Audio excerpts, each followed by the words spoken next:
The story kicks off with your average Japanese office worker. His life? A dull loop of work, overtime, and loneliness. No friends, no spark, just endless routine. One night, lost in thought about whether anyone else feels this empty, he crosses the street without noticing the light changed. Bomb haze hit by a truck. Suddenly, the scene shifts to a rainy forest, where a mysterious man discovers a baby. That baby? He grows up to be Shin Walford, an 8-year-old boy with insane magical talent, living in a cabin deep in the woods with his grandfather, Merlin Walford. Shin retains vague memories of a past life, one where he lived in a place called Japan, on a planet called Earth. But beyond that, nothing. Merlin isn't just any old man. He's a legendary sorcerer who once saved an entire nation from destruction. After finding Shin, the sole survivor of a demon attack, Merlin raised him and taught him everything he knows about magic. In this world, magic doesn't rely on chant and jits wielded intuitively. And Shin? At just 8 years old, he's already crushing it. Magic, hunting, you name it. One day, after returning from a hunting trip, Shin is greeted by Melita Bowen, his grandma, and Michael Calling, a close family friend. They're floored by Shin's raw power hunting boars and casting spells like it's nothing. At 10, Merlin takes Shin on a demon hunting expedition to teach him firsthand about the dangers of corrupted magic. In this world, all living beings have magic in them, but if they lose control, they turn into demons. Wild, violent, and deadly. Years ago, one such demon nearly wiped out an entire country. Merlin was the one who stopped it. During the expedition, Merlin uses an advanced detection spell called Search Magic to scan for demons. To his shock, Shin copies the spell effortlessly, something even seasoned mages struggle with. Not only does Shin sense nearby creatures, he also picks up on a dark, sinister aura. A demon. They spring into action. Merlin is shaken not just by the threat, but by Shin's ridiculous talent. This kid might one day surpass even the greatest mages in history. His future could change the fate of their entire world. Soon after, Shin meets King Diziem of the Earlshide Kingdom and finds out that the magic academy he'll be attending is based on merit, not bloodlines. Huge relief. He also learns that Christina is a royal guard, Siegfried's a court mage, and Micaeus' grandpa's once the commander of the Knight Order. Diziem shares his past. As Crown Prince, he once fought a demon that destroyed his city. He was saved by Merlin and Melita, who earned their titles as national heroes that day. A month later, Shin travels to the capital with his grandparents. Their arrival stirs a commotion. Everyone's buzzing about the return of the legendary heroes. While Merlin and Melita handle royal business, Shin explores the city and encounters Maria and Cecily, 2 girls being harassed by demon hunters. He steps in, saves them, and immediately connects with Maria, who dreams of studying magic. On exam day, Shin runs into a snotty noble who tries to intimidate him, but our boy's not having it. He knocks the guy down just as Prince August, Disiem's son, arrives and casually introduces himself as Shin's cousin. The entrance exams begin. After an underwhelming written test and watching a bunch of weak magic attempts, Shin finally gets his turn. With 0 chance or flashy words, he obliterates every practice dummy with a single fireball. The instructors are speechless. Later that night, the teachers are still buzzing about his performance. The next day, Shin finds out he passed with the highest score. And guess what? That means he has to give a speech at the opening ceremony. Yikes. He's nervous, but August reassures him it's tradition. Before going on stage, his grandma reminds him, don't reveal the secrets of his enchanted uniform. As he gives his speech, Maria and Cecily realize this is the grandson of the legendary heroes. Classes begin, and Shin is introduced to Alfred Marcus, the instructor for Class S. After school, Maria confides in, Shin's Cecily is being stalked by a noble who's abusing his family's power. And right on cue, Kurt shows up, bitter he didn't make it into Class S, and looking for revenge. Kurt threatens Cecily, reminding her that with one word, he could have her father fired. Shin stands ready to defend her, but August steps in, warning Kurt that he could just as easily end his future. Kurt backs off. August teases Shin, calling him the hero who saved the damsel. And with that, things are just getting started. But Shin soon realizes Kurt isn't giving up that easily. To protect Maria and Cecily, he offers them a place to stay at his home. Maria, excited but cautious, tells her parents first. Cecily accepts too. August joins as well, taking the opportunity to stay close since his father is nearby. On their way, they run into Julius and Thor, Prince August's bodyguards and fellow students at the academy. Once at Shin's home, he introduces his friends and explains Cecily's situation, asking Merlin and Melida for permission to enchant her uniform for protection. Melida is hesitant. She reminds everyone that Shin's own enchanted uniform was deemed a national treasure, its value beyond calculation. She turns to Cecily and asks, "Are you worthy of wearing something like this?" Cecily, overwhelmed, breaks down. She never wanted to cause trouble, she just wanted help. She turns to leave, but Melida stops her. Apologizing, she says it was a test. Cecily passed. Shin enchants Cecily's uniform but warns her, certain areas will remain vulnerable. Deuxième then speaks up, telling everyone to keep the enchantments secretive. That kind of power became public knowledge. It could spark conflict. Shin also enchants uniforms for August and his guards. Maria Declinish doesn't want to draw too much attention. The next day, Shin offers to escort Cecily to school and casually reveals that he can teleport, but only to places he's already visited. At the academy, the instructor gives a tour. The school is divided into two main buildings, one for classes and another for the faculty and research labs, which also function like clubs. Some students have already joined groups. One of August's guards, Yagas, says he can't leave his post. A blonde girl named Alice asks Shin which group he'll join. He replies, "None." Yagas jokingly suggests, "Then start your own." And surprisingly, the teacher approves. To form a group, Shin needs 5 members and faculty support. Though he didn't want to lead anything, the others rally behind him. Eventually, the group is created focused on supreme magic. Many students join, just for the chance to be near the grandson of the great hero. That night, Deuxième meets with informants. There's been a suspicious spike in demon appearance. Shay suspects artificial causes. The Demon Hunter Society is mobilized to investigate. Meanwhile, Kurt's father scolds him harshly. He's received a call from the king. His job is at risk because of Kurt's behavior. Kurt refuses to back down, claiming that if the king is supporting Shin, then that's even more reason to get rid of him. Furious, his father slaps him and locks him in his room. At the academy, Shin hears the news. He asks, "Has Kurt always been like this?" August guards explain. Number Kurt started changing after spending time with Professor S. Trona, shady teacher, once exiled from the Empire. Though originally blind, S. Tron now sees and acts with disturbing clarity. Kurt's mother visits the professor, desperate for help. Kurt vents, blaming Shin for stealing his girl. S. Tron warns her Shin isn't someone ordinary. He's something special. And then, S. Tron casts a spell. Back at school, Shin is in the cafeteria with his friends. They talk about Kurt and the growing concern that Cecily might be in danger. Even though Shin and Cecily clearly have feelings for each other, they keep things calm and walk together to class. Shin explains how he uses search magic to detect demons, though none of his friends can sense the negative energy like he can. He remembers the first demon he fouled was just 10. Everyone is stunned. Suddenly, Shin feels it. A dark presence. Kurt appears, hurling flames at Cecily. Shin reacts instantly. Shielding Herbert, the fire spreads past his barrier. He shouts to August and Cecily, "Activate your uniforms!" They do, avoiding injury. Shin takes damage but heals quickly. Then it happens. Kurt loses control. His body mutates. His magic warps. He becomes a demonoid, a human, transformed into a demon. Shin warns everyone to back off. August orders an evacuation while the guards call the teachers. Shin faces Kurt head-on, trying to reach the person still trapped inside the monster. Strangely, Kurt speaks. Unlike normal demons, who only roar and destroy, Kurt feels pain. Shin realizes he's still in there, but his attacks aren't enough, and with no options left, Shin makes the hardest decision of his life. With one strike of his blade, he ends it. It's the first time Shin has taken a life. He's shaken. His friends rush to his side, reassuring him it wasn't his fault. He saved everyone. From a distance, Estron watches, his eyes narrow. So, it worked. The experiment was a success.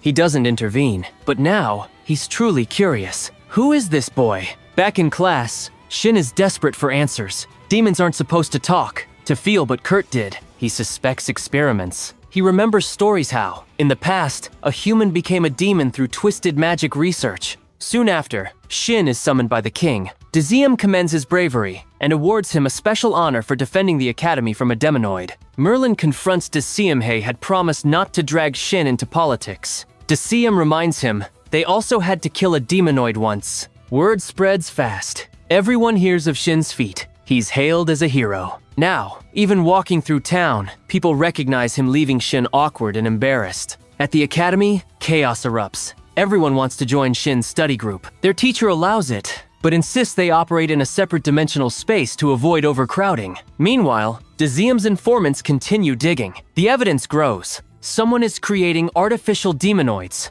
Deuxium issues a single order: keep investigating no matter what.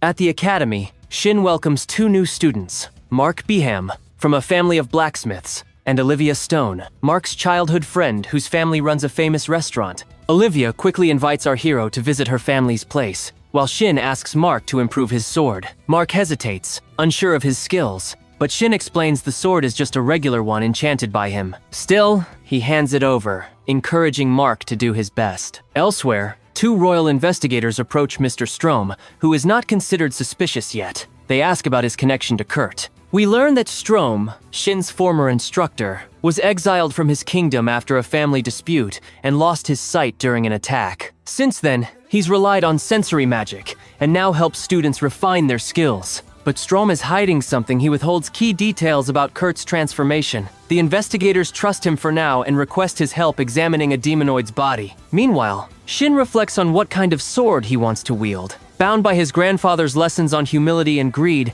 he settles on a weapon with interchangeable blades. With Mark's help, they plan to create it from scratch. Later, Shin visits Olivia's family restaurant. At the same time, the investigators escort Strom to inspect the body, but it's a trap. They suspect he's the one turning humans into demonoids. Realizing he's been set up, Strom makes a run for it, blasting a wall just as Shin and his friends are walking by. August immediately recognizes Strom, and upon learning he's behind Kurt's transformation, Shin snaps, rushing toward him in fury. Strom smugly prepares to fight back, but Shin breaks free from the debris and leaps into action. Mid-air, he slashes off Strom's eye patch, revealing the truth. He's not blind, he's a demonoid. Strom claims superiority over humans and speaks openly about using them for experiments. Shin, sensing the danger, fires off a massive attack-on that looks like a miss, but is secretly charged with solar energy. Strom vanishes, but Shin knows it's not over. The next day, Melita questions Shin about his relationship with Cicely. Maria explains that Cicely has turned down many suitors,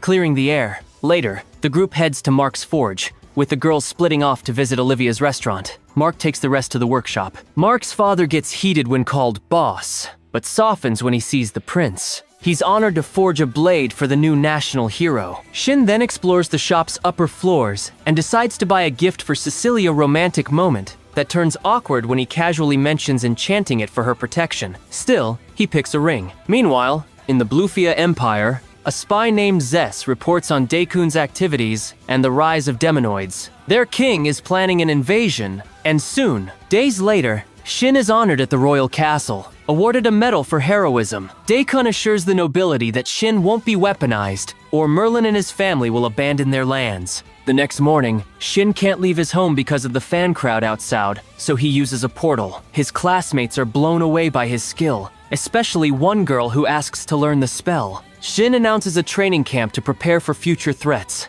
He gathers everyone and explains the need to improve both attack power and magic defense. When Maria casts a barrier, he demonstrates how weak it is by touching it effortlessly. Then, Cicely activates Hersand. It's a dual-layered shield. Shin explains the enchantment pulls in just the right amount of magic, showing off his control. He thickens the air with magical pressure, telling everyone, if you can't handle this, you'll never grow stronger. From now on, daily training is non-negotiable. Back in Bluefia, Strom recovers with help from his disciple Marion. War is brewing, and the king is ready. Meanwhile, Shin returns home through a portal, annoyed by the crowd outside. He mentions his grandfather but knows fame won't die down anytime soon. He's joined by his classmates, who are proud to be trained by the grandson of a hero. One of them even calls their group the second generation of Merlin.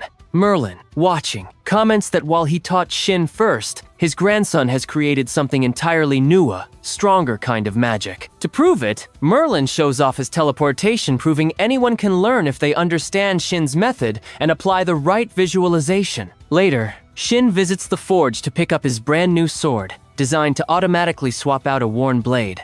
He brings accessories for the girls as gifts, planning to enchant them. The guys, hoping for rings, are disappointed. August, impressed by the sword, asks if the kingdom can mass-produce it for the army. Shin agrees but worries what his grandma will say. August reassures him, no need for enchantments, just the design. War is coming, and the kingdom must be ready. Olivia confirms customers at her family's restaurant are already talking. The enemy? Bluefia. The reason? Unknown, but the signs of war are everywhere. This sparks a long-lasting conflict, and the students might end up getting drafted. But August reassures everyone, especially our protagonist, that now's not the time to worry. He shouldn't get dragged into war. Still, Shin doesn't hesitate. If it means protecting my friends, I'll fight. Meanwhile, war is already underway. Troops from the Bluefia Empire are ambushed at the border. A soldier rushes to the king with grim news. They've lost their frontline forces, and now the capital is under attack by demons. All because of Ses, the king's friend, who gave them the wrong intel. Furious, the king commands an immediate return to the capital to crush the demons. At the border, the general receives word that the enemy is retreating and wants to pursue, but the path is blocked. More demons appear, summoned by Tron, who's now in the capital with Miria, newly transformed into a demonoid. They await Ses and the king's troops, expecting their arrival in 2 days. Days pass. The capital is in ruins, burned, broken, and crawling with demonic chaos. While the king sits on his throne, furious and impatient, he suddenly finds Tron standing before him. Without a word, Tron blasts him with a surge of energy, launching him across the room. 3 days later, Deshun's army arrives in Bluefia's capital, only to find it devastated. General Dominic reports that the entire empire has fallen. Tron shows up to confirm it with a wicked grin, thanking them for weakening the defenses and congratulating them on the capture of the capital. Suddenly, more demonoids emerge. Realizing they're completely outmatched, Dominic retreats with his troops. Back in Dishun, he reports everything to the king and high command. Meanwhile, at the Magic Academy, teachers inform students that Tron now commands over a dozen demonoids. His plans are still unknown, but the danger is very real. Students must now step up. The academy will work directly with the military. Even the night school joins the training to improve coordination between mages and warriors. Not everyone's thrilled. Knights often mock mages as weak, and tensions rise. Shin tries to lighten the mood, but the others call him Outh's different. He can use a sword. When they ask who trained him, he casually drops the bomb. Michael, the legendary holy swordmaster and former commander of the Night Order. Everyone's jaw drops. Shin suggests they train together and ignore the insults, but one girl still refuses. Soon, a joint mission is announced. 8-person teams 4 from each school must head into the forest to hunt demons. Shin joins 2 gorgeous girls and August, teaming up with 4 knight students who immediately doubt the grandson of the great hero. On the carriage ride, the knights introduce themselves. Grace, Miranda, Neon, and Ken. When Shin asks if they've fought demons before, the knights take offense, mistaking it for arrogance. He explains he just wants everyone to survive, but the damage is done. August, being royalty, suggests they try taking down a demon without magic just to prove themselves. The knights agree, out of respect for his status. At the training ground, Christina and Siegfried oversee the mission. While walking through the woods, Shin suddenly senses danger. A demonic boar appears. The knights try to prove themselves, but the beast is too strong. Shin steps in. With a single blow, he wipes it out. Christina scolds the knights for standing around doing nothing. Cicely heals the injured, catching Shin's eye and making him jealous of all the attention she's getting. Miranda's irritated too, noticing the knights treat her very differently. Suddenly, Siegfried senses more incoming. Shin uses his powers and confirms a horde of over 100 demons is heading their way. He asks permission to deal with them. Christina agrees. Everyone retreats while Shin unleashes his power, obliterating the demon horde and half the forest. Miranda, humbled, apologizes for her jealousy and teases Cicely, calling her Shin's girlfriend, leaving both of them blushing. Later, they face another demon. This time, they fight as a team, knights in front, mages in the back. Miranda lands the final blow. Cecily heals their minor wounds, and Siegfried praises Shin's training methods. Shin credits Merlin's teachings and now trains his friends the same way. Siegfried wants to join, but August reminds him he's needed in the army, and Shin can't be monopolized. Still, Siegfried asks to see Shin's method. August explains, daily training in magic control. It sounds simple until Cicely and Maria show off a dual-layered barrier that stuns everyone. Elsewhere in the forest, Tony, Mar, and Olivia's group deals with tensions of their own. A knight named Julio lashes out at Tony, upset he switched to the Magic Academy even though they were childhood friends. Suddenly, demonic wolves appear. The knights try to take them on solo but fail. The mages jump in and save the day, showing how far they've come under Shin's training. Afterward, Tony checks on Julio's wounds. Julio admits the rift between them started over a girl. Later, Shin watches his classmates getting along except for Tony and Julio, whose conflict still lingers. Once reunited, August makes a big announcement. After graduation, the Magic Study Group will be placed under national command. They'll likely form a special unit under his leadership. Shin feels a little guilty. His desire to help has now pushed them into military service. But his friends? They're totally fine with it. Their future is looking stronger than ever.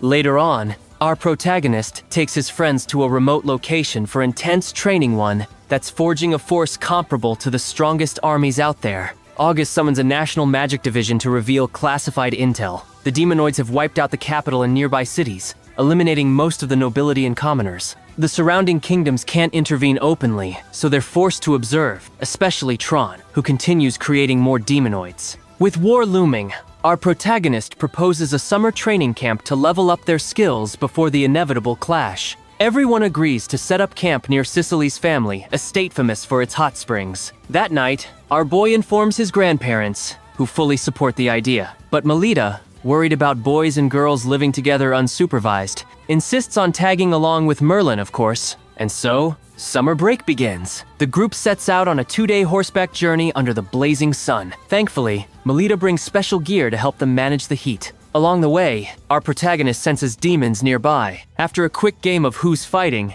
Lynn volunteers and takes them out effortlessly. Eventually, they arrive in Claude and head to Cicely's mansion, warmly welcomed by the household staff. And of course, hot springtime! In the men's bath, Merlin opens up, sharing how grateful he is to finally have real friends, something he never had before. It's a touching moment that brings him to tears. Meanwhile, in the women's bath, the girls enjoy some well-earned relaxation. The next day, training kicks off. With Merlin's help, the team learns better magic control, and Melita teaches them how to enchant objects. On the practice field, their progress is clear, but our protagonist knows they still need to be stronger, especially with Trun lurking. He unveils a new spell as a demonstration, but Melita scolds him for being reckless, and they wrap up training for the day. Later, August asks to visit the castle with our hero to gather more intel on the war. There, they run into Elizabeth August's fiancé Ehus, furious about being left alone with her younger sister, May. The girls insist on joining the camp,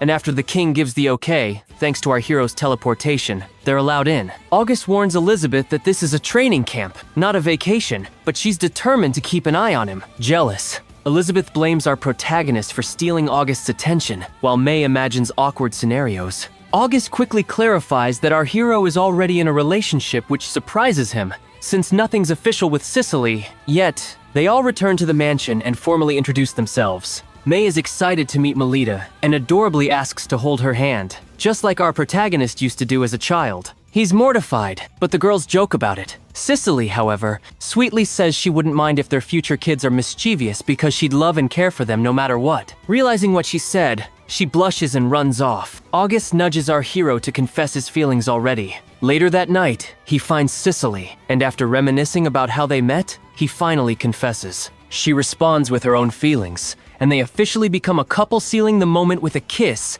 that's totally ruined by their friends spying on them. Despite being mad about the interruption, he announces their relationship, and everyone celebrates, though they remind him not to slack on training. The next day, beach day, they play volleyball with magic, but things get a bit too wild. The ball nearly injures Elizabeth and May, but Merlin steps in to protect them. That night, during a girls' sleepover, they talk about love and Elizabeth's feelings for August. Melita crashes in to tell them to go to Bedenley to find Sicily and our hero in a very awkward position. The next morning, he invites Sicily to breakfast. Before eating, she asks to visit her parents and tell them about their relationship. Her dad is thrilled and gives his blessing, but her mom says no dating without a proper engagement first. Without hesitation, our hero says he's ready to marry Sicily, stunning everyone, looting her. Her mom jokes he should propose before getting married. Back at training, Elizabeth and May watch the group's insane magical skills in awe. Merlin offers to teach Elizabeth magic, but she declines.